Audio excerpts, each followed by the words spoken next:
വെടിനിർത്തൽ ലംഘിച്ച ഇസ്രായേൽ നടത്തിയ ആക്രമണത്തിൽ ഗസയിൽ 6 പേർ കൊല്ലപ്പെട്ടു. റഫയിൽ ഇസ്രായേൽ സൈനികർക്ക് പിന്തുണ നൽകിയ ഹമാസ് വിരുദ്ധ സായുധ സംഘ തലവൻ യാസിർ അബു ഷബാബ് കൊല്ലപ്പെട്ടു. ഇസ്രായേൽ തടവറയിൽ കഴിഞ്ഞ 3 ഫലസ്തീനികളുടെ മരണം കൊലപാതകമാണെന്ന് ഹമാസ് കുറ്റപ്പെടുത്തി. ഗസയിലേക്കുള്ള റഫ അതിർത്തി ഭാഗികമായി തുറക്കാൻ ഇസ്രായേൽ സമ്മതിച്ചു. ഗസയിൽ നിന്ന് ഫലസ്തീനികൾക്ക് പുറത്തുപോകാൻ മാത്രമേ അനുമതിയുണ്ടാകൂ. ഗസയിലേക്ക് ഫലസ്തീനികൾക്ക് തിരികെ വരാൻ ഇസ്രായേൽ അനുവദിക്കില്ല. എല്ലാ ബന്ദികളുടെയും മൃതദേഹം ഹമാസ് തിരികെ നൽകാതെ റഫ അതിർത്തി പൂർണ്ണമായും തുറക്കില്ല എന്നാണ് ഇസ്രായേൽ പറയുന്നത്. അവശേഷിച്ച ഒരു ബന്ദിയുടെ മൃതദേഹത്തിനായി തിരച്ചിൽ ഊർജിതം. MC നാസറുണ്ട് വിവരങ്ങൾ നൽകാനായി. നാസർ, ഈ പറഞ്ഞതുപോലെ തന്നെ വെടിനിർത്തൽ കരാറിന് യാതൊരു വിലയും നൽകാതെ ഇസ്രായേൽ ആക്രമണം ഗസയിൽ ഇപ്പോഴും തുടരുകയാണ്. ഇതിനിടെ ഇന്ന് മാത്രം 6 പേരുടെ കൂടി മരണം സ്ഥിരീകരിച്ചിരിക്കുകയാണ് ഗസയിൽ. അതിനിടെ ഏറ്റവും പ്രധാനപ്പെട്ട അപ്ഡേറ്റ് റഫ അതിർത്തി ഭാഗികമായെങ്കിലും തുറക്കാൻ ഇസ്രായേൽ സമ്മതിച്ചിരിക്കുന്നു എന്നുള്ളതാണ്. ഇത്തരത്തിൽ ഗസയിലേക്ക് ജനങ്ങളെ വരാൻ റഫ അതിർത്തി തുറക്കുന്നത് കൊണ്ട് എന്താണ് ഉദ്ദേശിക്കുന്നത്? ഇത്തരത്തിൽ നേരത്തെ വെടിനിർത്തൽ കരാറിലും സൂചന ഉണ്ടായിരുന്നത് റഫ അതിർത്തി പൂർണ്ണമായും തുറക്കണമെന്ന് തന്നെയായിരുന്നു. പക്ഷെ അത് ഇതുവരെയും തുറന്നിട്ടില്ല. തുറക്കാമെന്ന് പലതവണ ഇസ്രായേൽ പറഞ്ഞതാണ്. പക്ഷേ ഇന്നിപ്പോൾ ഒരു ഭാഗികമായി തുറക്കാനുള്ള തീരുമാനം ഇസ്രായേൽ എടുത്തിരിക്കുന്നു എന്നാണ് മനസ്സിലാക്കുന്നത്. ഇതുകൊണ്ട് എന്തെങ്കിലും കാര്യമുണ്ടോ, അല്ലെങ്കിൽ ഇസ്രായേൽ ഈ തീരുമാനം പ്രാബല്യത്തിലാക്കാനുള്ള സാധ്യതയുണ്ടോ നാസർ? അനീഷ, ഏതാണ്ട് വെടിനിർത്തൽ കരാർ നിലവിൽ വന്നിട്ട് ഇപ്പോൾ 54 ദിവസം പിന്നിടുകയാണ്. ഈ ഒരു സമയം കണക്കുകൂട്ട് നോക്കുകയാണെങ്കിൽ ഏതാണ്ട് 598 തവണയാണ് ഈ വെടിനിർത്തൽ കരാർ ലംഘിച്ചുകൊണ്ട് ഇസ്രായേലിൻ്റെതായിട്ടുള്ള ആക്രമണങ്ങൾ ഗസയിൽ തുടരുന്നത്. 360-ലധികം പേർ ഇതിനകം തന്നെ കൊല്ലപ്പെട്ട് കഴിഞ്ഞിരിക്കുന്നു.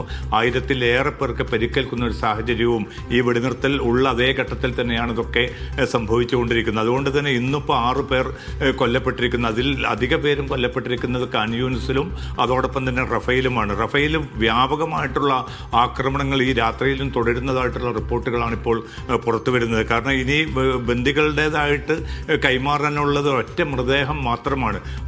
അത്തരമൊരു ഘട്ടത്തിൽ എന്തായാലും പ്രതിസന്ധി തീരും, രണ്ടാം ഘട്ട വെടിനിർത്തലിലേക്ക് കാര്യങ്ങൾ നീങ്ങുമെന്ന ഒരു വലിയ പ്രതീക്ഷ 2 ദിവസം മുമ്പ് വരെ ഉണ്ടായിരുന്നു. പക്ഷേ ഇന്നിപ്പോൾ വൈകുന്നേരം നെതന്യാഹുവിൻ്റെ നേതൃത്വത്തിൽ സുരക്ഷാ സമിതി യോഗം ചേരുകയും കൂടുതൽ ശക്തമുള്ള ആക്രമണ പരിപാടികൾ റഫ ഉൾപ്പെടെയുള്ള ഗസയിൽ തുടരാനുള്ളൊരു തീരുമാനം ഈ മന്ത്രിസഭാ സമിതി കൈക്കൊണ്ടതായിട്ടുള്ള വാർത്തകളാണ് ഇപ്പോൾ പുറത്തു വരുന്നത്. അതായത് ഈ 1 ലക്ഷം ഫലസ്തീനികളെ ജീവിക്കാൻ അനുവദിക്കുകയില്ല. 2 കൊല്ലത്തിലേറെ നീണ്ട ആ വംശഹത്യ ഒരു വെടിനിർത്തൽ ഘട്ടത്തിലും തുടരുന്നു.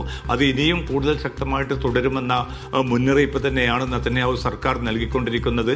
സൈനിക നേതൃത്വത്തോട് അതുമായി ബന്ധപ്പെട്ട നടപടിക്രമങ്ങൾ മുന്നോട്ട് നീക്കാനും ആവശ്യപ്പെട്ടിട്ടുണ്ട്. ഇന്നിപ്പോൾ ഇസ്രായേലിന് സംഭവിച്ചിരിക്കുന്ന ഏറ്റവും വലിയൊരു തിരിച്ചടി എന്നത് യാസിർ അബു ഷബാബിൻ്റെ കൊലയാണ്. കാരണം റഫയിൽ നമുക്കറിയാൻ സാധിക്കും, നേരത്തെ ആ വെടിനിർത്തലിന് തൊട്ട് മുമ്പ് വരെയും ഇസ്രായേലിന് വേണ്ടി എല്ലാ അർത്ഥത്തിലും ഹമാസ് വിരുദ്ധമായിട്ടുള്ള നടപടികളുമായി മുന്നോട്ട് പോയ ഒരു സായുധ സംഘത്തിൻ്റെ നേതാവ് കൂടിയാണ് കൊല്ലപ്പെട്ട യാസിർ അബു ഷബാബ്.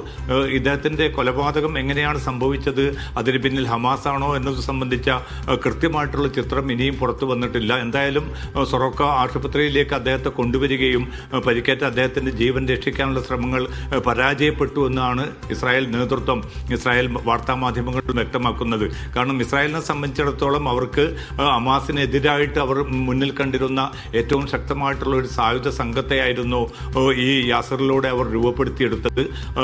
ഇപ്പോൾ ഈ വെടിനിർത്തൽ പ്രാബല്യത്തിൽ വന്നൊരു ഘട്ടത്തിൽ പോലും സാലിഹ് അൽ ജഫറാവി എന്ന ഒരു മാധ്യമ പ്രവർത്തകരെ ഈ അബൂ ഷബാബ് കൊലപ്പെടുത്തിയ ഒരു സംഭവം ഉണ്ടായി.